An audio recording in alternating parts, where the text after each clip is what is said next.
শোনাবো। খুব সুন্দর শিব দুর্গার গল্প। তাহলে চলে আয়, সবাই মিলে বসে গল্প শুনি। ঠাকুমা, শিব দুর্গার গল্প? এটা আবার কিরাম গল্প? কখনো তো শুনিনি। তাড়াতাড়ি বলো, আমাদের দুজনের তো খুব মনে আনন্দ হচ্ছে, তাই না ভাই? হ্যাঁ দিদি, ঠিক বলেছিস, আমারও মনের খুব আনন্দ হচ্ছে। ঠাকুমা ঠাকুমা, তাড়াতাড়ি বলো, আমার তো খুব আনন্দ হচ্ছে গল্পটা শোনার জন্য। দেখ, তাহলে তোদের প্রথমে আমি শিব দুর্গা অর্থাৎ মহাদেব এবং পার্বতীর বিয়ের গল্প বলি।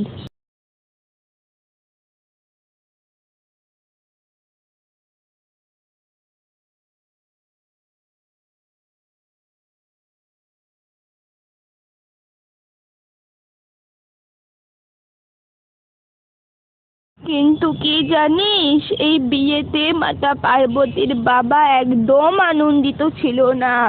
কারণ মাতা পার্বতীর বাবা মহাদেবকে দেখতে পারতেন না। তাই একদিন কি হয়েছে জানিস? একদিন মাতা পার্বতীর বাবা একটা অনুষ্ঠান রাখেন। সেখানে তার মেয়েকে মানে মাতা পার্বতীকে নিমন্ত্রণ করেনি, কিন্তু মাতা পার্বতীর মা তাকে সেখানে আসতে বলেছিলেন। মাতা পার্বতী সেখানে যায়, আর যেই না দেখে তার বাবা যে মাতা পার্বতী সেখানে এসেছেন, তিনি সঙ্গে সঙ্গে মাতা পার্বতীর কাছে গিয়ে মহাদেবের নামে অনেক নিন্দে করেন। তাহলে তোদের এবার আমি শোনাই অসুর নাশের কাহিনী। অনেক বছর পর এক অসুর মহাদেবের কাছ থেকে বরদান নেয় যে তাকে কোনো পুরুষ মারতে পারবেন না। এই বরদান তিনি নেয়।